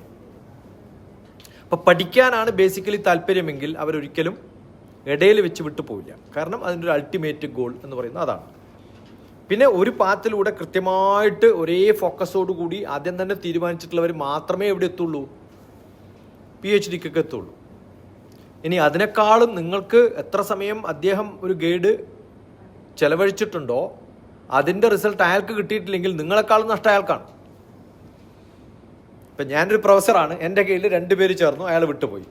അടുത്ത ആൾ ചേരുന്നതിന് മുമ്പ് ആലോചിക്കും, ഇയാളെടുത്ത് പോയെന്നവരൊക്കെ വിട്ടുപോലെ, പിന്നെ ഞാൻ എന്തിനാ അയാളടുത്ത് പോകണമെന്ന് വിചാരിക്കും. പിന്നെ എന്നെ ഡെസേർട്ടിറ്റ് ആവും, ഞാൻ ടോട്ടലി യൂസ്ലെസ് ആവും. അപ്പോൾ ഇയാളെ മോട്ടിവേറ്റ് ചെയ്തിട്ട് എങ്ങനെയെങ്കിലും PhD കൊടുക്കണം എന്നുള്ളത് ആരുടെ കടമയാണ്? അപ്പോഴേ ബോർഡിൻ്റെ മുകളിൽ എഴുതാൻ പറ്റുള്ളൂ, ഇന്നാൾ എൻ്റെ കയ്യിൽ PhD ചെയ്ത ആളെന്ന്. പകുതി PhD ചെയ്ത് പോയ ആളുടെ പേര് എഴുതാൻ പറ്റുമോ? ആരെങ്കിലും എഴുതുമോ? അങ്ങനെ എഴുതുമോ? അപ്പോൾ നിങ്ങളെക്കാളും താല്പര്യം ആർക്കാ? അപ്പം ഞാൻ എൻ്റെ പ്രൊഫസറുടെ 47ാമത്തെ PhD ആണ്. സൗത്ത് ഇന്ത്യയിൽ എവിടെ നോക്കിയാലും അത്രയും PhD കൊടുത്ത ഒരാളെ കാണില്ല. മാത്തമാറ്റിക്സിൽ 47, 47th ആണ്. ബോർഡിൽ ഇങ്ങനെ എഴുതി വെച്ചിട്ടുണ്ട് എല്ലാവരുടെയും, എപ്പോൾ തുടങ്ങി എപ്പോൾ തീർന്നു. അതെല്ലാ ദിവസവും കാണുമ്പോൾ നമുക്ക് തോന്നും, ഓ ഇയാൾ 3 കൊല്ലം കൊണ്ട് തീർത്തിട്ടുണ്ട്, ഞാനും 3 കൊല്ലം കൊണ്ട് തീർക്കും. അത് നമ്മളെ മോട്ടിവേറ്റ് ചെയ്യുന്ന അയാളുടെ ആവശ്യമാണ്. അതുകൊണ്ട് ആ പേര് എഴുതി വെക്കണേ. അല്ലെങ്കിൽ അയാൾ നമ്മുടെ അഡ്വർടൈസ് ചെയ്യേണ്ട വല്ല കാര്യമുണ്ടോ? എന്നിട്ട് എഴുതും, ഇന്നാൾ എൻ്റെ കയ്യിൽ PhD എടുത്താൽ ഇപ്പോൾ രജിസ്ട്രാറാണ്, ഇന്നാൾ വൈസ് ചാൻസലറാണ്. ഓ ഇതൊക്കെ ചെയ്താൽ അവിടെ എത്താൻ പറ്റുമല്ലോ എനിക്ക്. മനസ്സിലായോ? അത് അദ്ദേഹത്തിൻ്റെ കഴിവൊന്നുമല്ല. ഞാൻ പകുതിയായിട്ട് ചെയ്യുമ്പോഴത്തേക്കും അയാൾ വൈസ് ചാൻസലറായിട്ട് പോയി. പിന്നെ എനിക്കൊരു ഗമയാണ്, എന്താണ്? എൻ്റെ ഗൈഡ് വൈസ് ചാൻസലറാണ്, അത് തീർക്കുക എന്നുള്ള. പിന്നെ അയാൾക്കല്ല, പിന്നെ എൻ്റെ ആവശ്യമായി. മനസ്സിലാവുണ്ടോ?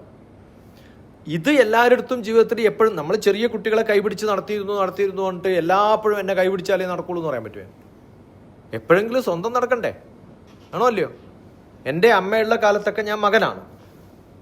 അമ്മ മരിച്ച സമയത്ത് ഞാൻ എൻ്റെ ഗുരുവിനെ വിളിച്ചിട്ട് പറഞ്ഞു, എൻ്റെ അമ്മ മരിച്ചു. എടോ, താൻ ഇപ്പോൾ വലിയ ആളായിന്ന്. ഇത്രയും കാലം കുഞ്ഞായിരുന്നു. ആരുടെ? അമ്മ ഉള്ളിടത്തോളം കാലം താനാരാ? കുട്ടിയാണ്. ആണല്ലോ അല്ലേ? അമ്മയുടെ കുട്ടിയല്ലേ? അപ്പം ഇപ്പം ആരായി? കുട്ടിയല്ലാണ്ടായി താൻ. അതുകൊണ്ട് എങ്ങനെ പെരുമാറണം?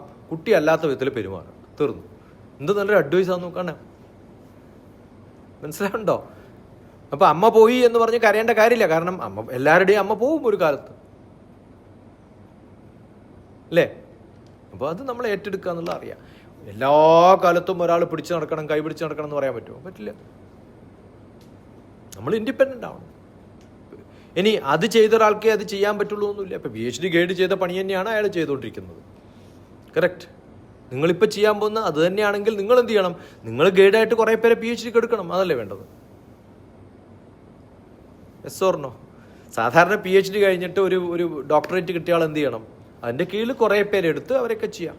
8 വർഷം PhD ചെയ്തിട്ട് തിസിസ് തീർക്കാൻ പറ്റാതെ ഗൈഡ് ഹെൽപ്പ് ചെയ്യാതെ ആളെയും എനിക്കറിയാം. എല്ലാ ഗൈഡും ഈ പറയുന്നത് പോലെയല്ല. എൻ്റെ കൂടെ തന്നെ ഗൈഡായിട്ട് PhD തുടങ്ങിയിട്ടുള്ള ആൾ അത് കഴിഞ്ഞ ഇടയിൽ ലെക്ചർ ജോബ് കിട്ടി അങ്ങോട്ട് പോയി പാർട്ട് ടൈം ആയിട്ട് തുടങ്ങി, കംപ്ലീറ്റ് ചെയ്തിട്ടേ ഇല്ല. ഈ പേരിലൊന്നും അയാൾ വരില്ല. അങ്ങനെ വിട്ടുപോയവരുടെ ഒന്നും അവർ എഴുതില്ലല്ലോ. അപ്പം നിങ്ങൾ വിചാരിക്കുന്നത് നിങ്ങളുടെ വളരെ ഗൈഡ് ബെസ്റ്റാണ്, കുറേ പേരെ ഗൈഡ് ചെയ്തു.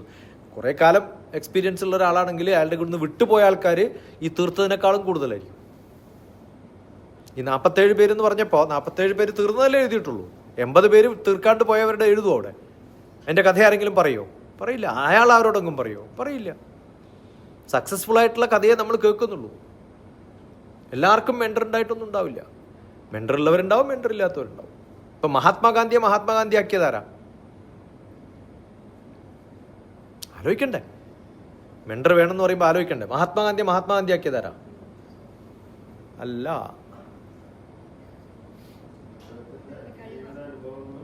അദ്ദേഹം വന്നപ്പോൾ തന്നെ രാഷ്ട്രീയത്തിൽ ഇന്ത്യയിൽ ഇടപെടണം, ആഫ്രിക്കയിൽ കുറച്ചൊക്കെ ഇടപെട്ടിരുന്നു. ഇന്ത്യയിൽ വന്നപ്പോൾ എനിക്ക് ഇന്ത്യയിൽ ഇടപെടണം എന്ന് അറിഞ്ഞ സമയത്ത് നേരെ don't jump into politics, go and see what India is എന്ന് പറഞ്ഞ ഒരാളുണ്ടാരാണ്. മഹാത്മാഗാന്ധിയുടെ മെൻറ്ററാണെന്ന് ആരാണെന്ന് അറിയൂ?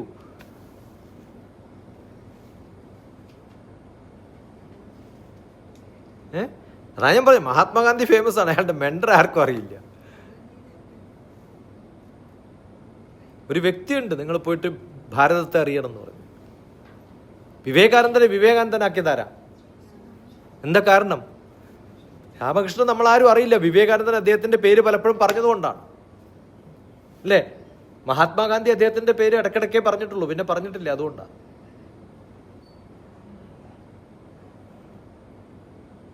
ആരാ? അങ്ങനെയാണ് ആൻസർ പറയേണ്ടത്. മനസ്സിലാവുണ്ടോ? ആ ആൻസർ പറഞ്ഞില്ലെങ്കിൽ എൻ്റെ സ്റ്റുഡൻ്റ് ആവില്ല. ഈ ചിന്തകൾ നമ്മളിൽ ഉണ്ടാവണം. നമ്മൾ ഒരാളെ മെൻറ്ററാന്ന് പറയുന്ന സമയത്ത് ആ പാരമ്പര്യത്തിൽ ആരൊക്കെ ഉണ്ടെന്ന് നമ്മൾ അറിയണ്ടേ? വേണോ വേണ്ടയോ? അപ്പോൾ പഠിക്കുക. നമ്മൾ ഈ ഒരാളുടെ മെൻറ്റർഷിപ്പ് ഉണ്ടായാലേ പറ്റുള്ളൂ. ആരൊക്കെയാണ് അങ്ങനെ ആയിട്ടുള്ളത്, അങ്ങനെ അല്ലാത്തവരാരൊക്കെയാണ്, അവരങ്ങനെ ആരും ഉണ്ടായിട്ടില്ലേ എന്നൊക്കെ നമ്മൾ അറിയണം. ഇപ്പം മെൻറ്ററായിരുന്നു ഗ്രേറ്റ്, അങ്ങനെയാണ് മഹാത്മാഗാന്ധി ആയതെന്ന് പറയുമ്പോൾ രാമകൃഷ്ണ വലിയ മെൻറ്ററാണെങ്കിൽ വിവേകാനന്ദ സ്വാമികൾ ഒരാളെ മാത്രമല്ലോ, 10 പേരെങ്കിലും ആക്കണ്ടേ? അങ്ങനെ ആക്കിയിട്ടുണ്ടോ? ഒരാളെ ആക്കിയിട്ടുള്ളൂ. അപ്പോൾ രാമകൃഷ്ണനാണോ ഗ്രേറ്റ്, വിവേകാനന്ദനാണോ? വിവേകാനന്ദനാണ്. ആണല്ലോ. അങ്ങനെയാണ് അടുത്ത ചോദ്യം. വിവേകാനന്ദൻ വലിയൊരാളായിട്ടുണ്ടെങ്കിൽ അയാൾ ഒരാളെങ്കിലും വിവേകാനന്ദൻ ഇക്വലൻ്റ് ആക്കിയിട്ട് മാറ്റണ്ടേ അയാളുടെ ശിഷ്യന്മാരിൽ? അങ്ങനെ ആരെങ്കിലും ഉണ്ടോ? ചോദിക്കുന്നതിന് ഉത്തരം മനസ്സിലായില്ലേ? അപ്പൊ ചിലർക്ക് പണി ചെയ്യാനേ അറിയുള്ളൂ, ചിലർക്ക് മെൻറ്റർ ചെയ്യാനേ അറിയുള്ളൂ. അതവിടെ പെട്ടുപോയത് കൊണ്ട് രാമകൃഷ്ണൻ അങ്ങനെ. രാമകൃഷ്ണൻ മാത്രമേ ആക്കിയിട്ടുള്ളൂ തോന്നുന്നുണ്ടോ? രാമകൃഷ്ണനും വിവേകാനന്ദനും ആകെ 6 വർഷം ഉണ്ടായിട്ടുള്ളൂ. ആ സമയത്ത് വിവേകാനന്ദ സ്വാമികൾ സ്വാമി അല്ല, നരേന്ദ്രൻ തന്നെയാണ് രാമകൃഷ്ണൻ മരിക്കുമ്പോഴും. അത് കഴിഞ്ഞിട്ട് ശാരദയമ്മയാണ് വിവേകാനന്ദനെ വിവേകാനന്ദ സ്വാമി ആക്കിയത് ശരിക്കും. അതുകൊണ്ടാണ് വിവേകാനന്ദ മഠത്തിലൊക്കെ 2 പേരുടെയും പടം വെക്കുന്നത്. അല്ലെങ്കിൽ രാമകൃഷ്ണൻ മാത്രം പടം വെച്ചാൽ പോരെ? ശാരദാദേവിയുടെ പടം എന്തിനാ വെക്കണേ? എന്തിനാ ശാരദാ മഠം? എവിടെയൊക്കെ വിവേകാനന്ദൻ രാമകൃഷ്ണ മഠമുണ്ടോ അവിടെയൊക്കെ ശാരദാ മഠവും ഉണ്ടാക്കിയിട്ടുണ്ട്. എന്താ കാരണം? രാമകൃഷ്ണൻ അല്ല, അതിനേക്കാളും കൂടുതൽ അടുക്കളയിൽ പോലും അടുക്കളയിൽ പോലും കത്തി കൊടുക്കുമ്പോൾ പോലും ഇങ്ങനെയല്ല കൊടുക്കേണ്ടതെന്ന് പഠിപ്പിച്ചിട്ടുണ്ട്. മനസ്സിലാവുണ്ടോ എന്താ പറയാൻ കാരണം? നമ്മളിപ്പോൾ ഒരാളോട് കത്തി ചോദിക്കുന്നു എന്ന് വിചാരിക്കും, നമ്മൾ എങ്ങനെ കൊടുക്കുക? നിങ്ങൾ മുനയുള്ള ഭാഗം പിടിക്കുമോ പിടിയുള്ള ഭാഗം പിടിച്ചിട്ടാണോ കൊടുക്കുക? നമ്മൾ സാധാരണ പിടിയല്ലേ പിടിക്കുക അല്ലേ? എന്നിട്ട് അങ്ങോട്ട് കൊടുക്കുമ്പോൾ ഇപ്പം ഇങ്ങോട്ട് കൊണ്ടാ പേന, ടോപ്പ് തുറന്നിട്ട് പേനതാ. എത്ര സമയം എടുക്കുന്നു നോക്കത് വരാൻ വേണ്ടിയിട്ട്. ഇങ്ങനെ പതുക്കെയാണ്. ഇതെല്ലാം എല്ലാം കൊട്ടിഞ്ഞു പോകും കുറച്ച് സ്പീഡിൽ നടന്നാൽ. നിങ്ങൾക്ക് എന്ത് കുട്ടികളാണെന്ന് എനിക്ക് മനസ്സിലാവും. നമ്മളൊക്കെ ഓടുക ചെയ്യുക സാധാരണ. അപ്പം നമ്മളൊരാൾക്ക് പേന കൊടുക്കുമ്പോൾ ഇങ്ങനെയല്ലേ കൊടുക്കുക? Yes or no? ഇങ്ങനെയാണോ കൊടുക്കേണ്ടത്, ഇങ്ങനെയാണോ കൊടുക്കേണ്ടത്? ഇത് നോക്കിയിട്ട് ശാരദാമ്മ പറയും, നീ മച്ചുവേർഡായി, ഇപ്പം നിനക്ക് പ്രായപൂർത്തിയായി. അങ്ങനെ പഠിപ്പിക്കുമായിരുന്നു. മനസ്സിലാവുണ്ടോ? അങ്ങനെ പഠിപ്പിക്കണമെങ്കിൽ എന്ത് വേണം? ആ നിലയിലേക്ക് ആരും ഉയർന്നിരുന്നു? ശാരദാമ്മ ഉയർന്നിരുന്നു അല്ലേ? അപ്പം ഇങ്ങനെ കുറേ പേരെ നമ്മൾ അറിയണം, പഠിക്കുക, വായിക്കുക. എത്രയോ സമയമുണ്ട് നമുക്ക് പഠിച്ച് പഠിച്ച് പഠിച്ച് പഠിച്ച് വായിക്കണ്ടേ. ഇപ്പം ഞാൻ കൗടില്യനാണ് അർത്ഥശാസ്ത്രം എഴുതി, അദ്ദേഹമാണ് ചക്രവർത്തിയെ ഉണ്ടാക്കിയത്. പക്ഷെ അദ്ദേഹത്തെ ഉണ്ടാക്കിയതാരാ? ഇങ്ങനെ ചോദിക്ക് ചോദ്യങ്ങൾ. അപ്പം എല്ലാവർക്കും മെൻറ്റർ ഉണ്ടായിട്ടൊന്നും അല്ല. ചിലരെ മെൻറ്റർ ചെയ്തുകൊണ്ട് അവർക്ക് സാധിച്ചു. ഒരു സമയം വരുമ്പം മെൻറ്ററിങ് ഒന്നും ആവശ്യമില്ല. നമ്മളൊരു ചെറിയ ഡയറക്ഷൻ കാണിച്ചു കൊടുത്താൽ നിങ്ങൾ നന്മയുണ്ടെങ്കിൽ നിങ്ങൾ പോവും. കൈപിടിച്ച് തന്നെ നടക്കണമെന്നൊന്നും ഉറപ്പൊന്നുമില്ല. എനിക്ക് ഓർമ്മയില്ല എന്നെ ഒന്നും കൈപിടിച്ച് നടത്തിയിട്ടാണ് ഞാൻ നടക്കാൻ പഠിച്ചത്. അപ്പോഴും നടത്താൻ പഠിക്കാനൊന്നും പറ്റില്ല. ഇപ്പൊക്കെ ബേബി വാക്കറും ഒക്കെ ഉണ്ടല്ലോ ഇരുത്താൻ, ഇല്ലേ? എന്നെയൊക്കെ അമ്മ എവിടെ ഇരുത്തിയെന്നറിയോ? എവിടെയെങ്കിലും ഓടിപ്പോകാണ്ടിരിക്കാൻ കഞ്ഞിക്കലത്തിൽ. ഏറ്റവും വെയിറ്റുള്ള നല്ല ഓട്ടുപാത്രമാണല്ലോ അല്ലേ? വലിയ ശല്യമായിട്ട് എവിടെയെങ്കിലും ഓടുമ്പോൾ എന്ത് ചെയ്യും? തൂക്കി പിടിച്ച് അതിനകത്തിടും. അതിനകത്ത് ഇട്ട് കഴിഞ്ഞാൽ പിന്നെ തല മാത്രം വെളിയിൽ, കൈ മാത്രം അവിടെ ഇടും. തമാശ പറഞ്ഞതല്ല. കാരണം 5-6 പിള്ളേരുണ്ട് വീട്ടിലേ. അതിൽ ഹാൻഡിക്യാപ്ഡ് ആയിട്ടുള്ള കുട്ടികളുണ്ട്. ഇവരൊക്കെ നോക്കണ്ടേ അമ്മ? നെല്ല് കുത്തണം, മില്ലൊന്നും ഇല്ലല്ലോ. അപ്പം എങ്ങനെ കുട്ടികളെ വളർത്തും? ഇത്ര എളുപ്പമൊന്നുമല്ല. പിള്ളേരൊക്കെ ഇങ്ങനെ എടുത്തിട്ട് പോലും ഉണ്ടാവില്ല, ഇങ്ങനെ എടുത്തിട്ടുണ്ടാവുള്ളൂ ഒരു കയ്യിൽ. കാരണം മറ്റേ കയ്യിൽ മറ്റേ കുട്ടികളുണ്ട്, 2 എണ്ണത്തിന് എടുത്ത് നടക്കണ്ടേ. 2 കുട്ടികളൊക്കെ 2 ഭാഗത്തെടുത്ത് നടക്കുന്ന അമ്മമാരുണ്ടായിട്ടുണ്ട്, ഉണ്ട്. അത്ര എളുപ്പമല്ല ജീവിതം. അതുകൊണ്ട് അങ്ങനെയൊക്കെ ഞാൻ ആയതുകൊണ്ട് എനിക്ക് അങ്ങനെയൊന്നുമില്ല. You have to make yourself. ഇഷ്ടംപോലെ സാഹചര്യമുണ്ട്. നമ്മൾ മടിയന്മാരാണ്. ആദ്യം നമുക്ക് മാറ്റേണ്ടത് എന്താണ്? തൂഷ്ണീഭാവം. സ്വാമി വിവേകാനന്ദൻ പറഞ്ഞത് നമ്മളൊക്കെ തൂഷ്ണീഭാവത്തിലുള്ളവരാണ്. മടിയാണ് പ്രധാന കാരണം. ആ മടി അങ്ങോട്ട് ഒഴിവാക്കിയാൽ മടി മാറ്റാൻ തീരുമാനിക്കുക. ഞാൻ ഇപ്പം മുതൽ മടിയില്ലാത്ത ഒരാളാണ്. നീ നടക്കുമ്പോൾ ഇങ്ങനെയൊക്കെ നടന്നു കഴിഞ്ഞാൽ അപ്പം കൊട്ടുകൊട്ടി ഞാൻ കാണുമ്പോൾ ദേഷ്യം എനിക്ക്. അല്ല, അത് നിങ്ങൾ അങ്ങനെയാണ്, വീട്ടിലെല്ലാവരും അങ്ങനെയാണ്. അല്ല, അങ്ങനെ അല്ലെങ്കിൽ ഇതിനു മുമ്പ് ചെയ്യാനുള്ള കാര്യം ചെയ്തേനെ. നിങ്ങൾ തോട്ട് പ്രോസസ്സിലുണ്ട്, കാര്യങ്ങൾ ചെയ്യുന്നില്ല എന്ന് നിങ്ങൾ തന്നെ സമ്മതിക്കുന്നുണ്ടോ? അത് കണ്ടിട്ടല്ലേ മക്കൾ വളരുന്നത്. അപ്പൊ മക്കൾ അങ്ങനെ ആവണമെങ്കിൽ നിങ്ങൾ എങ്ങനെ ആവണം? You should start becoming faster. മനസ്സിലായോ? അത് ചിലപ്പോൾ ഇൻഫ്ലുവൻസ് ചെയ്യാൻ പറ്റില്ല, അങ്ങനെ ഇഗ്നോർ ചെയ്യാം. പിന്നെ അതിന് കുറ്റമായിട്ട് കരുതരുത്. അങ്ങനെ എനിക്ക് ചുറ്റുമുള്ള പലരും ഉണ്ടാവും. അപ്പോൾ എന്ത് ചെയ്യും? വിടുക. ഇപ്പം നമ്മളിപ്പോൾ ഒരു ഡോർ ഉണ്ടല്ലോ ഇല്ലേ? ചിലതിന് മുകളിൽ ലാച്ചുണ്ട്, സൈഡിലും ലാച്ചില്ലേ? ഞാൻ ഏതാ സാധാരണ ആദ്യം ബോൾട്ട് ചെയ്യാന്ന് പറയും? ബോൾട്ട് ചെയ്യാം മുകളിൽ. കാരണം എന്താ? എനിക്ക് നല്ല ഹൈറ്റ് ഉണ്ട്. എൻ്റെ വീട്ടിൽ ഒരാൾ ഹൈറ്റ് കുറവാന്ന് വിചാരിക്കും, അയാൾ ഒരിക്കലും അത് ബോൾട്ട് ചെയ്യില്ല, ഇങ്ങനെ ചെയ്യുള്ളൂ. നിങ്ങളെല്ലാവരും ഒന്ന് കൈ ഇങ്ങനെ പിടിച്ച,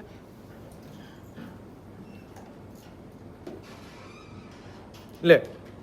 ഞാൻ ഏത് കയ്യാ പുറത്തിട്ടത്? ഇടത്തെ കൈയാണ്. ഏത് കയ്യാ ഉള്ളിൽ? വലത്തെ കയ്യാ. നിങ്ങളുടെ എല്ലാം അങ്ങനെയാണോ? അല്ല, ഞാനിപ്പോൾ ഇങ്ങനെ കെട്ടാനല്ലേ പറഞ്ഞത്. എന്നിട്ട് എന്താ നിങ്ങൾ ഇങ്ങനെ കെട്ടിയത്? ഇങ്ങനെ കെട്ടിക്കൂടെയായിരുന്നോ? അതിന് പകരം എന്താ ഇങ്ങനെ കെട്ടിയത്? വലിയ കാരണമൊന്നുമില്ല. നിങ്ങൾക്ക് ഇതാണ് ഇഷ്ടം, നിങ്ങൾ മാറ്റിയൊന്ന് കെട്ടി നോക്കിയാട്ടെ. എനിക്ക് പറ്റും. കാരണം എന്ന് വെച്ചാൽ ഞാൻ ഇത് സ്ഥിരമായിട്ട് ചെയ്യിപ്പിക്കുന്ന ആളായിരുന്നു. എന്തോ ഒരു അലോഹ്യതയുണ്ട് ഇല്ലേ? ഉണ്ടോ ഇല്ലയോ? വലത്തെ കൈയും ഇടത്തെ കൈയും വ്യത്യാസമൊന്നുമില്ല. അമ്മ ഇങ്ങനെ കെട്ടിയിട്ടുണ്ടാവോ, പക്ഷെ മകൾ ഇങ്ങനെ കെട്ടിയിട്ടുണ്ടാവോ? അതിന് വല്ല കുഴപ്പമുണ്ടോ? കുഴപ്പമില്ല. നമ്മൾ വിചാരിക്കുന്നത് ഇങ്ങനെ ചെയ്യാവും, അങ്ങനെയൊന്നുമില്ല. ഇതും കറക്റ്റാണ്, ഇതും കറക്റ്റാണ്. മനസ്സിലായോ? പക്ഷെ എന്നെ സംബന്ധിച്ചിടത്തോളം ഞാൻ ഇതാണ് എക്സ്പെക്ട് ചെയ്യുന്നു പറഞ്ഞു എന്ന് മാത്രം. അണ്ടർസ്റ്റുഡ്? ഞാൻ വർക്ക് ചെയ്യുന്ന ഒരു ഓഫീസിൽ ഇങ്ങനെയൊക്കെ ആണെങ്കിൽ ഞാൻ പ്രൊമോഷൻ എഴുതുകയില്ല. ഞാൻ അതിനകത്ത് എഴുതും കാഷ്വൽ, യൂസ്ലെസ് എന്നൊക്കെ എഴുതി വെക്കും. അതിനകത്ത് ഒരിക്കലും കിട്ടില്ല പ്രൊമോഷൻ. അതുകൊണ്ട് ഞാൻ വർക്ക് ചെയ്യുന്ന ഓഫീസിലൊക്കെ എങ്ങനെയായിരിക്കും എല്ലാവരും ചടപടായിരിക്കും, അല്ലാണ്ട് രക്ഷയില്ല അവർക്ക്. ഈ പതുക്കെ എന്ന് പറയുന്നത് കുഴപ്പമൊന്നുമില്ല. പക്ഷേ ഒരു പേന വേണമെന്ന് പറയുമ്പോൾ why should I waste my time, I should get it immediate. No, അതിങ്ങനെ ആലോചിച്ച് അതിങ്ങനെ നോക്കി പോണ്ടയോ എന്തിനാ ജമ്പ്. അതല്ലേ പിള്ളേരെങ്കിലും ചെയ്യേണ്ടത്. നല്ല പ്രായമുള്ളവരാണ്, വയസ്സുള്ളവരൊക്കെ ആണെങ്കിൽ ശരി, എഴുന്നേൽക്കുമ്പോൾ എവിടെയെങ്കിലും പിടിച്ചു പോയാലെന്ന് ചോദിച്ചാൽ പതുക്കെ നടക്കും. ആ ഒരു സ്വഭാവം നമുക്ക് ഉണ്ടാവുമ്പോൾ നമ്മുടെ മക്കളിലേക്കും അത് കുറച്ചൊക്കെ പകർത്താൻ പറ്റും. അതുകൊണ്ട് മടിയാണ് ബേസിക്കലി നമ്മുടെ പ്രോബ്ലം. മടിയാണ്. എനിക്കുണ്ടത്, ഇല്ലയെന്ന് ഞാൻ പറയുന്നില്ല. പക്ഷെ പറ്റുന്നതും വല്ല ഇല്ലാണ്ടിരിക്കാൻ ഞാൻ ശ്രമിക്കേണ്ടത് മാത്രം. മടിയില്ലാത്തതുകൊണ്ട് അവിടെ വന്നത്, അല്ലെങ്കിൽ എവിടെ വരുമോ എൻ്റെ കാര്യമൊന്നുമില്ല. So keep actions. എല്ലാം സക്സസ്ഫുൾ ആവണം എന്നൊന്നും ആഗ്രഹമൊന്നുമില്ല. Okay, do it, keep doing it.